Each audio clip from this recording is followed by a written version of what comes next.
Praise the Lord. శ్రీమతి Charles Cowman గారి రచన నుండి ఎడారిలో సెలయేర్లు అనే గ్రంథము నుండి అనుదిన ధ్యానములు. నేను నమ్మిన వాని ఎరుగుదును కనుక నేను ఆయనకు అప్పగించిన దానిని రాబోచున్న ఆ దినము వరకు ఆయన కాపాడగలడని రూఢిగా నమ్ముకొనుచున్నాను. 2 తిమోతిలకు రాసిన పత్రిక 1:12.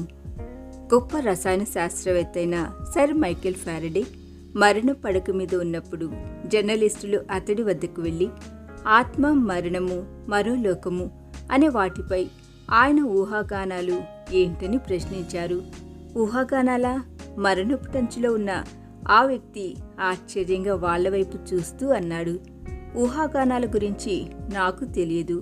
నాకు తెలిసినవన్నీ వాస్తవాలే.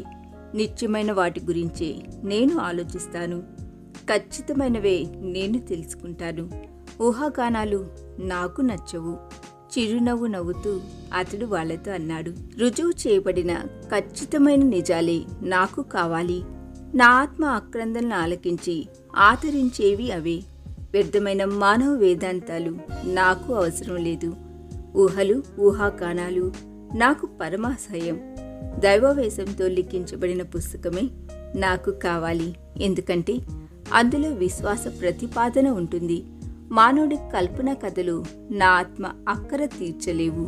అవి నా ఆత్మను నిత్య రక్షణలోకి నడిపించలేవు. పర్వలు తొక్కే సెలయేటి వద్ద సుదీర్ఘంగా ఆలోచిస్తున్న ఎన్నెన్నో మార్గాల్ని నా మనసు నాకు జ్ఞాపకం చేస్తుంది. ఏది సత్యం, ఏది అసత్యం నేను నిర్ణయించుకోలేకపోతున్నా. అలసట, ఆందోళన, ఆవేదన నన్ను ఉక్కిరి బిక్కిరి చేస్తున్నాయి. నాతో స్పష్టంగా మాట్లాడగలిగిన మెల్లనైన స్వరం నాకు కావాలి.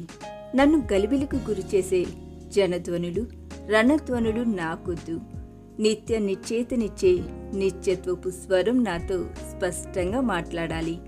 నిత్య జీవంలోకి నడిపించే సత్య మార్గాన్ని నేను కనుగొనాలి. క్షణికమైన నా జీవితం వడివడిగా పరుగులు తీస్తుంది. ఈ పరుగు ఎప్పుడు ఎక్కడ ముగుస్తుందో తెలియదు. పరుగు ఆగేలోగా నా నిత్య గమ్యాన్ని నేను వెతుక్కోవాలి. నా ఆత్మకు నిత్య విశ్రాంతి స్థలాన్ని నేను చూసి పెట్టాలి. ఉన్నట్టుండి పరిశుద్ధ గ్రంథం నాకు జ్ఞాపకం వచ్చింది. అది పరలోక కలంతో రాయబడిన అద్భుతమైన పుస్తకం.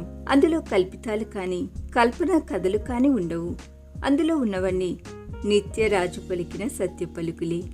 రక్షకుడి ప్రేమను గురించి భక్తిపరుడైన ఒక వ్యక్తికి తెలిపేందుకు పరలోకం నుండి ఒక దూత వచ్చినప్పటికీ పరిశుద్ధాత్ముడు ఆ వ్యక్తి హృదయంతో మాట్లాడినంత తృప్తికరంగా కానీ స్పష్టంగా కానీ మాట్లాడలేడు అని అన్నారు స్పర్జన్ గారు. ఈ దిన ధ్యానము మనందరి ఆత్మీయ జీవితమునకు ఆశీర్వాదకరముగా ఉండునుగాక. ఆమేన్.